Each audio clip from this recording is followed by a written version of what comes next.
Bonjour à tous et bienvenue sur En roue libre. Ici, on parle du quotidien d'un quadraplégique, que ce soit les astuces de tous les jours ou les endroits où sortir. Aujourd'hui, une vidéo un peu spéciale. On a la chance d'être avec quelqu'un au parcours exceptionnel, Marie-Christine. Salut. Salut Marie, ça va bien? Oui, toi? Ben oui, ça va bien, merci d'être là. Ça fait plaisir. Écoute, je voulais faire cette vidéo pour montrer une autre réalité de ce que ça peut être l'accessibilité. Dans les vidéos que je fais, c'est sûr que je parle beaucoup des marches, de ce qui gêne quelqu'un en fauteuil roulant, mais toi, t'as perdu la vue, donc tu as toute une autre réalité et j'aimerais que tu nous montres ça aujourd'hui. Marie-Christine est non-voyante, elle est super active sur les réseaux sociaux, que ce soit Instagram, TikTok, YouTube. Elle est aussi conférencière et elle a écrit un livre qui s'appelle Ma vie dans le noir. Ma vie dans le noir, Mon livre, ouais.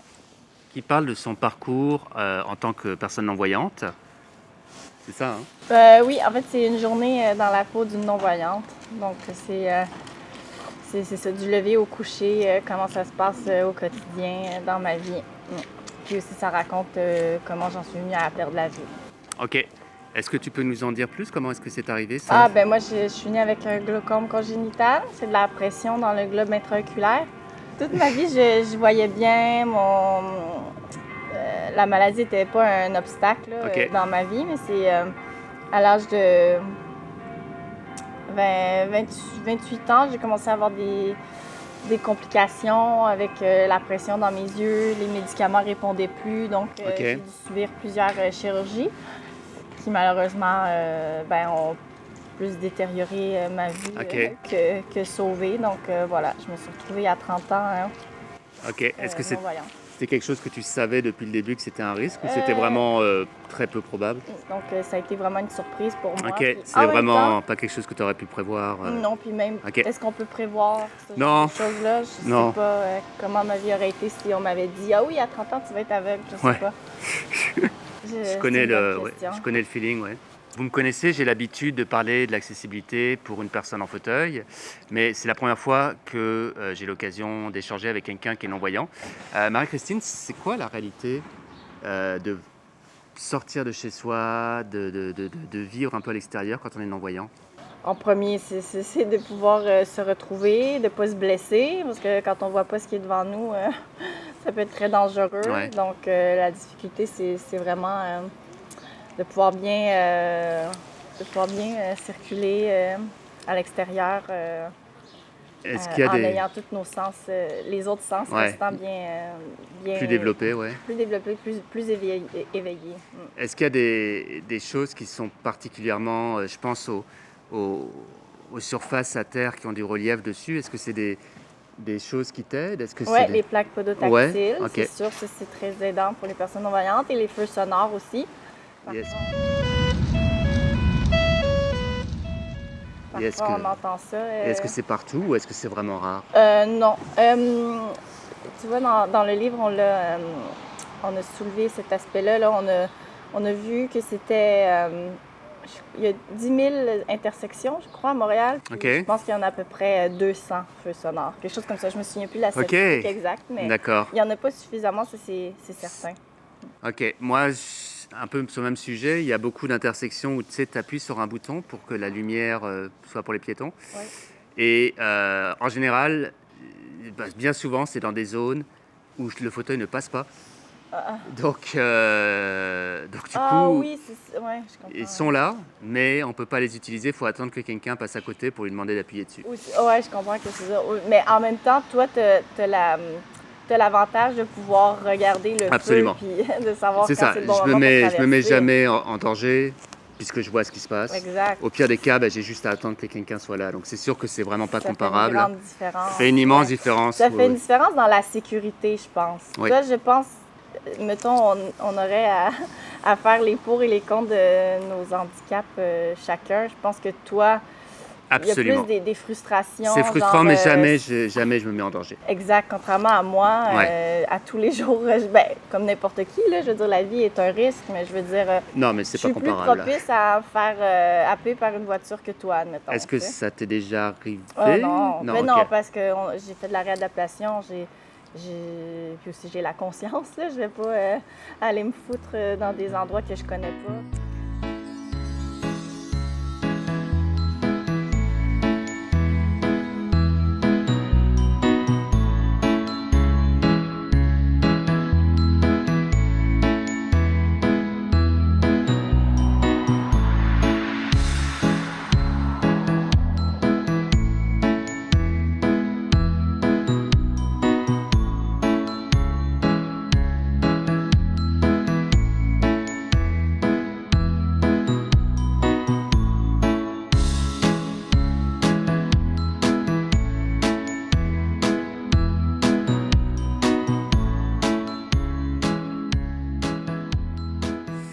que tu es un petit peu obligé de te limiter à des zones, des parcours que tu connais? Ben oui, c'est sûr, je peux plus aller, il n'y a plus de place vraiment pour l'improvisation, pour la Ouais. spontanéité Ouais, là, ouais. pour moi. Là. Je sais pas non plus c'est quoi les commerces qui sont autour de moi. Je suis hyper limitée. Faire mes courses, je peux pas les faire seule. Plus dans le sens, il manque du lait. Ben non, il peut pas me manquer du lait en plein mois de janvier quand il fait moins 10 dehors puis que mon fils revient de l'école dans 10 minutes. Et il faut prévoir toutes ces petites choses-là du quotidien. Là. Je peux pas, moi, juste dire je vais sortir chercher du lait Ouais. 2-3 coins de rue de chez moi. Mais non, c'est compliqué. Surtout l'hiver. C'est pas toujours déblayé, c'est glissant. Écoute, en parlant de ça, ça fait 4 jours que je prends mes céréales sans lait ce matin. Ah ouais, c'est ça. On s'habitue à ça, là. Puis Mais aussi, c'est vrai que... je peux pas la choisir, ma pinte de lait, tu comprends? Ouais. Faut que j'aille au comptoir, que je demande un commis, Mhm. qui m'assiste dans mes achats. Donc ça, c'est compliqué. Alors aujourd'hui, la petite visite, on fait ça dans le quartier de Hochelaga-Maisonneuve. C'est situé dans le sud-est de Montréal. Historiquement, c'est un quartier vraiment très ouvrier, plutôt pauvre, mais qui s'est énormément développé dans les 20 dernières années. Il y a énormément de commerces et de restaurants à la mode qui ont ouvert principalement sur la rue Ontario. Pour accéder au quartier, les stations P9 et Vio sont accessibles et ont des ascenseurs. Il y a bien sûr évidemment les bus qui vous amènent là. Au Oui. niveau des transports en commun, Oui. qu'est-ce que tu utilises le plus? Transport adapté. Ouais. Le métro, ça m'arrive. Ok. Et aussi, moi, j'appelle aussi un organisme qui s'appelle le Bon Pilote où j'ai l'habitude aussi de réserver des transports pour aller à l'hôpital, admettons.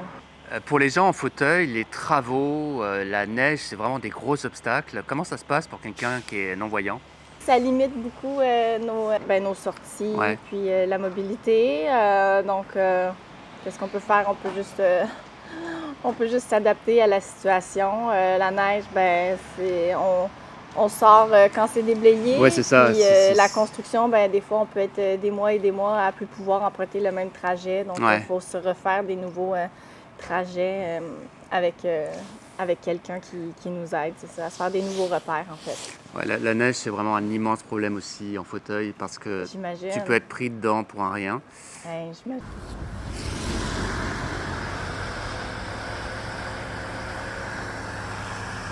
Bon, ça va bien? Ça m'est déjà arrivé de devoir appeler la police pour qu'ils viennent me Ah, la sortir. police! Les Ouais. services d'urgence, donc des fois c'est la police qui vient, des fois c'est les pompiers. Marie, j'ai vu aussi que tu faisais des conférences. En quoi ça consiste? Oui, je donne des conférences. En fait, c'est un témoignage en fait de mon parcours, de ce que j'ai vécu. Là. C'est un peu l'idée de témoigner un peu de comment on peut se relever suite à des drames ou à des chocs, là, comme moi. J'ai perdu la vue, donc c'est un peu le témoignage de ça. C'est pas spécialement destiné à des personnes non-voyantes, je pense que c'est vraiment quelque chose qui touche. Ah, non, c'est un truc vraiment général, là, Ouais. tu sais, en fait, moi, c'est la conclusion que j'en ai fait, là, de ma cécité, c'est de me dire, OK, moi, c'est le drame de ma vie, j'ai perdu la vue, mais